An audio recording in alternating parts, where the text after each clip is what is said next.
Now, later today, golfing fans all over the Western world see their equivalent of the World Cup, the Ryder Cup, get underway in Valhalla Golf Club in Louisville in Kentucky.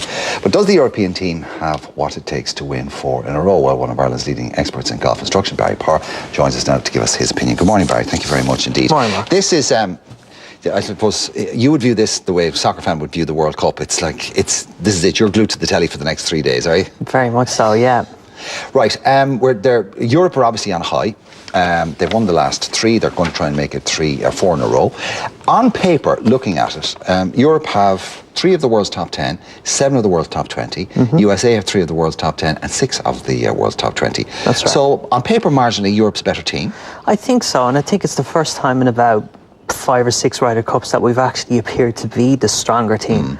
You know, historically, it's always been an American situation where they've always seemed much stronger than we have, but it hasn't worked that way for the last 3 Ryder Cups. No Tiger, obviously, and people are saying, well, world's head and shoulders above everybody else, world's best player isn't there, got to be an advantage to Europe, but Tiger's never really delivered in the Ryder Cup.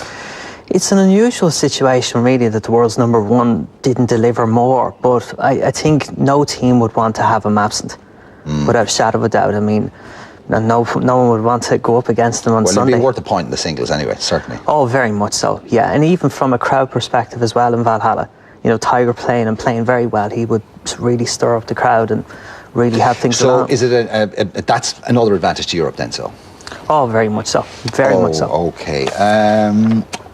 Now, how about the whole Ian Poulter thing? I mean, obviously, we here in this country would have, maybe a different take on it. We would feel slighted, I suppose, because we see Darren as being one of our own, and obviously we all remember what happened in the K Club. I mean, I don't think there was a dry eye in the house for the 3 days every time he went on the tee, and the crowd reception, and, you know, just the whole euphoria and everything that he was dealing with. And you know, Faldo's not a particularly likeable guy, and this decision certainly didn't endear him to Irish golfing fans.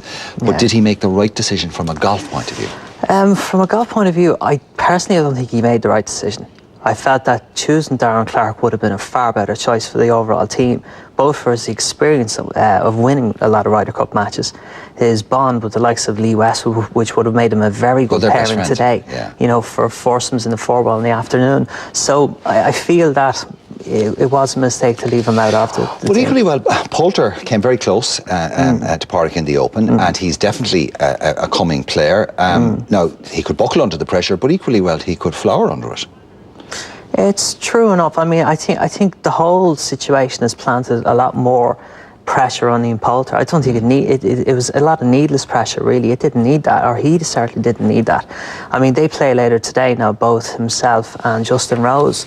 Now, both players are basically, they're going to feel the pressure today because both of them want to deliver. Well, they have a lot to prove, and of course that can work for you or work against you. I have to ask you about the Faldo factor, and I don't know, I asked you before this whether you'd seen it or not. There's an extraordinary piece in the Mirror today by Oliver Holt, who's one of the UK's leading sports writers, and it's basically an incredible attack on Faldo. Faldo may be in perfect health, but his arrogance, his petty rudeness, and his apparent belief that his career is headed for a second career, that he's headed for a second career as a comic stand-up, have stripped him of much of the respect he used to command. The fear was always that he would turn his captaincy of the European Ryder Cup into a supersized ego trip and ruin the spirit of camaraderie that has been such a big factor in their recent wins. That fear is growing. Now, what do you feel about that? And do you think that's fair? Seems a bit harsh now. I think it seems a bit harsh. I mean, if you look at Nick Faldo's overall record in the Ryder Cup, I mean, he played 46, I think it was, 46 matches in Ryder Cup. Yeah, that spanned like 11 Ryder Cups. You compare that to the likes of Azinger, which was, you know, 4 Ryder Cups and only 11 Ryder Cup matches. I think he's been treated fairly harshly now. But I mean, look, it's obviously a hugely pressurised situation, and he is, you know, I'm sure he's been pulled and dragged left, right, and centre. Because he's the captain, and that's what his job is. But has he handled the pressure particularly well? I mean, some of the behaviour this week has been bizarre. That press conference and the lunch list, and then the floods of tears were having met Ali yesterday, and he does seem to be overcome by the whole thing.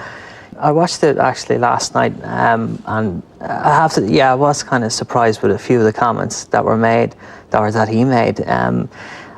I think looking back on it, he probably could have thought of saying different things maybe at different moments. The other side, one of the major criticisms of Faldo all through his careers is that he was ice cold, very hard to, a very unemotional man, very hard to get close to, and not a very easy man to like. And maybe this display of emotion could inspire his team. That, you know, if somebody, an iceberg like him, can feel like this, maybe the rest of them, it'll get them going. Yeah, you see, a lot of players are very different off the golf course. Colin Montgomery would probably be one of the better examples.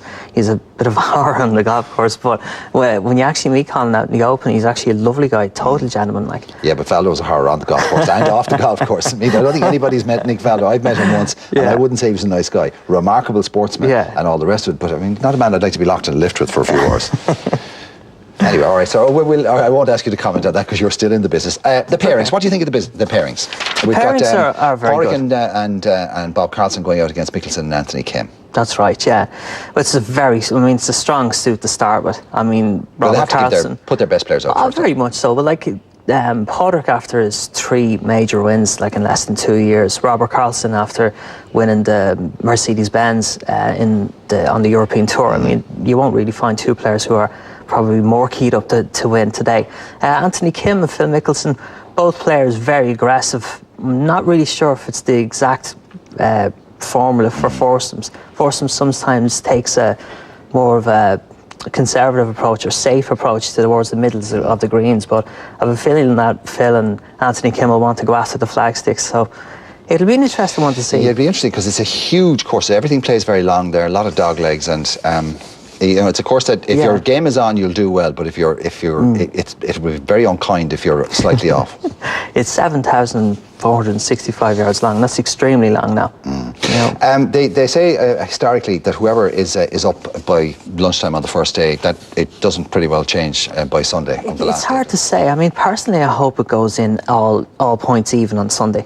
You know, at the start of Sunday's play, because I think last year, or say 2006 and 2004 were pretty much sort of runaways. I think people want to see a real battle, because in the K Club it was over really before anyone knew it was really. Okay, well, we'll wait and see, and one way or another we'll all be glued to it, and we'll be roaring. We'll be roaring Padraig on, and the rest as well.